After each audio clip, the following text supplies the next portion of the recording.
चलें अमेरिका की तारीख की एक ऐसी अजीबो-गरीब क्राइम स्टोरी की तरफ, जो सुनने में फिल्मी लगती है मगर है बिल्कुल सच्ची।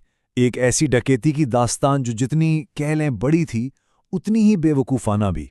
देखें, ये कोई छोटी-मोटी चोरी नहीं थी। साल था 1997 और एक शख्स ने अमेरिकन हिस्ट्री की दूसरी सबसे बड़ी कैश रॉबरी कर डाली, सिर्फ एक रात में। इतना पैसा चोरी किया कि एफबीआई को पूरी दुनिया में उसका पीछा करना पड़ा और बस यहीं से केस में असल ट्विस्ट आया। और यहाँ से जनाब कहानी में असल ड्रामा शुरू होता है। प्लान तो ये था कि सब चुपचाप लो प्रोफाइल रहेंगे, लेकिन इसके जो साथी थे ना, उन्होंने तो पैसा आते ही ऐसी शानो शौकत दिखाना शुरू कर दी कि बस सबकी निगाहें उन्हीं पर जा टिकीं। तो चलें देखते हैं कि ये इतनी बड़ी डकैती आखिर गलतियों की एक ऐसी कॉमेडी कैसे बन गई जिस पर यकीन करना भी मुश्किल हो जाता है। हर कहानी का एक हीरो या इस केस में एक एंटी हीरो होता है, और इस कहानी का मरकजी किरदार है डेविड घेंट। एक बिल्कुल आम सा आदमी जो गल्फ वॉर में भी लड़ चुका था, लेकिन अब कुछ ऐसे हालात में फंस गया था जो बिल्कुल भी आम नहीं थे।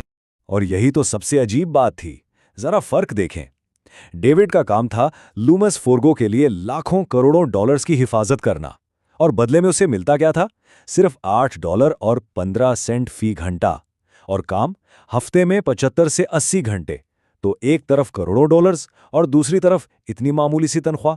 बस यही फ्रस्ट्रेशन थी जिसने उसे इस खतरनाक रास्ते पर ला खड़ा किया। डेविड को ना अपनी जिंदगी से घुटन होने लगी थी। उसे लगता था कि वो बस एक ही जगह फंसकर रह गया है। मायूसी, अकेलापन, और बस इसी एहसास ने उसे एक ऐसे फैसले की तरफ धकेल दिया जिसने सब कुछ बदल दिया। तो डेविड के जहन में तो बेईमानी का बीज पड़ चुका था, और फिर सीन में एंट्री हुई दो नए किरदारों की। केली कैम्बल, जो उसके साथ पहले काम करती थी, और उसका दोस्त स्टीव चैम्बर्स, जो एक छोटा-मोटा मुजरिम था। इन लोगों ने इस ख्याल को हकीकत बनाने का प्लान पेश किया। प्लान सुनने में हद से ज्यादा सिंपल था। पहला स्टेप, डेविड लेट नाइट तक वॉल्ट में रुकेगा। फिर दूसरा, जितना हो सके कैश कंपनी की वैन में लोड करेगा। तीसरा, वो $50,000 लेकर मेक्सिको भाग जाएगा। और आखिरी चौथा स्टेप कि स्टीव बाकी सारा पैसा अपने पास रखेगा जब तक मामला ठंडा ना हो जाए। बस इतना आसान। लेकिन इस प्लान में एक बहुत ही वाज़ेह, बहुत ही आम सी गलती थी। डेविड ने शायद लालच में सोचा ही नहीं, भला जिस आदमी के पास सारा पैसा होगा, पूरे $17 मिलियन, वो बाद में डेविड को उसमें से हिस्सा क्यों देगा? ये सवाल उसके जहन में आया ही नहीं। और फिर वो रात आ ही गई, 4 अक्टूबर 1997। प्लान पर अमल करने का वक्त। डेविड वॉल्ट के अंदर बिल्कुल अकेला था और उसके सामने कैश का अंबार लगा हुआ था। और ये रकम कितनी थी? $17.3 मिलियन। $17.3 मिलियन, इतना पैसा कि इस डकैती को अमेरिका की तारीख की दूसरी सबसे बड़ी कैश रॉबरी का दर्जा मिल गया। जरा इसके अंदाजा लगाएं, ये सारा कैश बेस्ड डॉलर के नोट्स में था, तकरीबन 8 लाख से भी ज्यादा नोट। एक अकेला आदमी इन सब नोट्स को वैन में लोड कर रहा था। ये सिर्फ चोरी नहीं थी, ये एक जबरदस्त फिजिकल मेहनत वाला काम भी था। और अब आती है पहली और शायद सबसे बड़ी बेवकूफ़ी। डेविड ने 2 सिक्योरिटी कैमरे तो बंद कर दिए, लेकिन वो वॉलेट के कोने में छुपा हुआ एक तीसरा कैमरा बिल्कुल ही भूल गया, और यही कैमरा इस पूरी डकैती का सबसे बड़ा गवाह बनने वाला था। और जैसे इतना काफी ना हो, वैन लोड करने के बाद डेविड ने उस कैमरे के सामने, जैसे उसने देखा भी नहीं था, एक विक्ट्री डांस भी किया, मतलब खुशी का इजहार। और ये डांस सीधा उस कैमरे में रिकॉर्ड हो गया। एफबीआई के लिए इससे बड़ा सबूत और क्या हो सकता था? तो डकैती तो हो गई, लेकिन असल कहानी कह लें पकड़े जाने का मास्टर क्लास तो अब शुरू हुआ। अब देखते हैं कि कैसे इनकी अपनी ही बेवकूफ़ियों ने इन्हें फंसवा दिया। दोनों मुजरमों के तरीके में जमीन आसमान का फर्क था।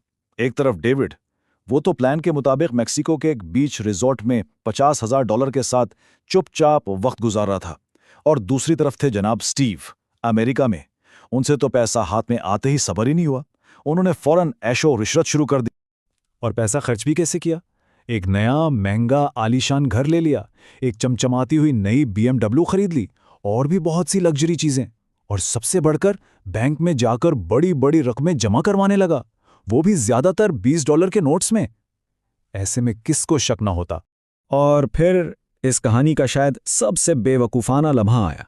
स्टीव की बीवी मिशेल चेम्बर्स बैंक गईं और टेलर से पूछा, मैं कितना कैश डिपॉजिट कर सकती हूं कि आप लोगों को फेड्स को रिपोर्ट ना करना पड़े। बस ये सवाल अपने आप में एक इकरार जुर्म था। इसके बाद तो बस कहानी अपने अंजाम की तरफ तेजी से बढ़ने लगी। FBI की इन्वेस्टिगेशन, दोस्तों का धोखा, और फिर जो होना था वही हुआ। याद प्लान की सबसे बड़ी खामी वो अब सामने आए।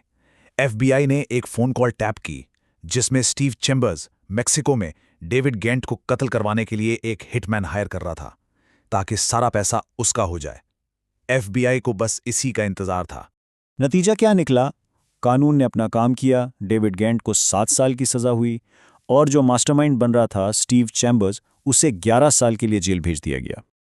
लेकिन कहानी यहां खत्म नहीं हुई। डेविड के लिए सबसे बड़ा झटका यह था कि उसे $3 मिलियन वापस करने का हुक्म दिया गया। ये वो पैसा था जो उसने खर्च भी नहीं किया था, लेकिन कानूनी तौर पर जिम्मेदारी इसी की थी। ये एक ऐसा कर्ज था जो उस पर लाद दिया गया। जेल से रिहा होने के बाद डेविड गेंट ने कंस्ट्रक्शन वर्कर के तौर पर काम शुरू किया। सोचने की बात है, $17 मिलियन की दास्तान का अंजाम एक मजदूर की जिंदगी पर हुआ, एक ऐसा कर्ज उतारते हुए जो शायद वो कहता है कभी पूरी तरह उतार ही नहीं सकता। तो आखिर में ये सवाल रह जाता है कि इस पूरी कहानी में, गलतियों और धोखे की इस दास्तान में असल मास्टरमाइंड था कौन? डेविड, जिसने अपने हाथों से चोरी की, स्टीव, जिसने प्लान बनाया, या शायद इस कहानी में कोई मास्टरमाइंड था ही नहीं, बस लालच, बेवकूफ़ी और किस्मत का एक अजीब सा खेल था।